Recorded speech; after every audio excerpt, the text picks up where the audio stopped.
Esbab-ı nüzul bu meselenin bir yönüyle belki bir şifresi gibidir, çözümü gibidir. Fakat her şey değildir. Hatta esbab-ı nüzul çok defa Kur'an'ı doğru anlamada yanıltabilir insanı.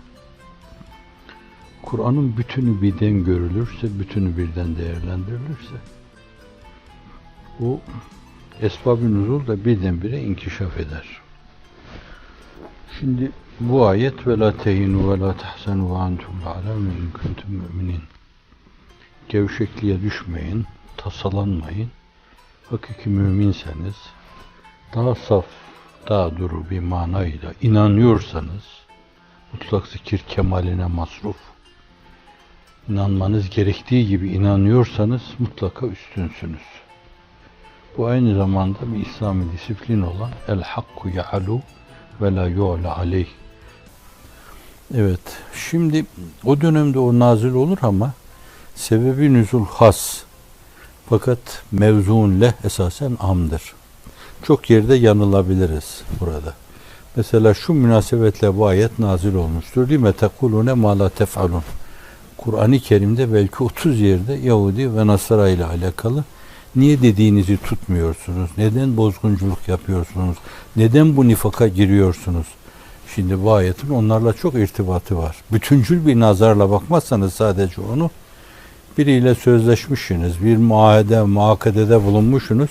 Sanki mesele sadece ona aitmiş. Bu, Kur'an-ı Kerim'deki enginliği daraltma demektir.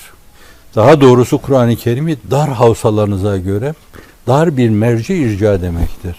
Bu açıdan sebebi nüzula, esbab-ı nüzula bakarak bazı şeyleri yorumladığınız zaman hakikate karşı saygısızlık yapmış olursunuz.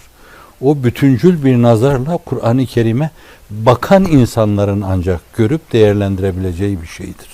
Hafızlık değil yani. Hafızlık o meselenin onda biridir. Kur'an-ı Kerim bir fihris gibi. Nerede ne var onu bilme demektir. Nerede ne var yani. Bir kelime aklınıza geldiği zaman tehinü kelimesi falan yerde tehinü şurada kullanıyor. Gevşekliğe girmeyin. Filan yerde şu münasebetle, falan yerde şu siyak, şu sibakla, o şurada şöyle bir açılım gösteriyor diyecek kadar o meseleye vakıf iseniz şayet, sebebi nüzulun da birdenbire orada. O gün mahsus o vakayla alakalı inmenin dışında birdenbire çok geniş bir enginliğe ulaştığını görürsünüz. Kucaklayıcılığa ulaştığını görürsünüz. Şimdi bu da öyle bir şey. Ve la tehinu ve la tahsenu ve entumul alem en kuntum müminin. Ne zaman olursa olsun her zaman bu türlü gailelerle, badirelerle karşı karşıya kalabilirsiniz. Her zaman çok korkunç böyle her şeyi yıkıp alt üst eden fırtınalar esebilir. Kasıp kavuran yangınlar olabilir. Çok ciddi telatüme envaca maruz kalabilirsiniz. Gemi bütünüyle sarsılabilir. Orada dasitani mahiyette adeta bir manifesto içinde meselenin şerh edildiği gibi ölü olabilir işte. Bütün o hadiseleri bilmek lazım.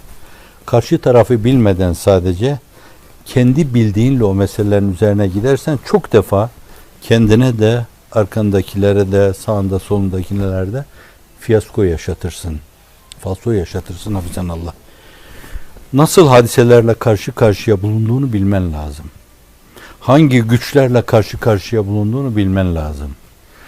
Ona göre ümit açısından, ona göre reca, Allah'a dayanma açısından, esbaba riayetin yanı başında aynı zamanda teveccüh açısından gerekli olan şeyleri yapacak. Ve ondan sonra da işte orada dediği gibi eğer mümin iseniz, Allah'a yürekten inanıyorsanız potansiyel olarak üstünsünüz. Sonra Allah'ın izniyle, inayetiyle esbaba riayet ettiğiniz, yani izzete ve azamete perde esbabı değerlendirdiğiniz zaman meseleyi diğer taraftan da realize etmiş olursunuz. Demek gibi bir şey oluyor.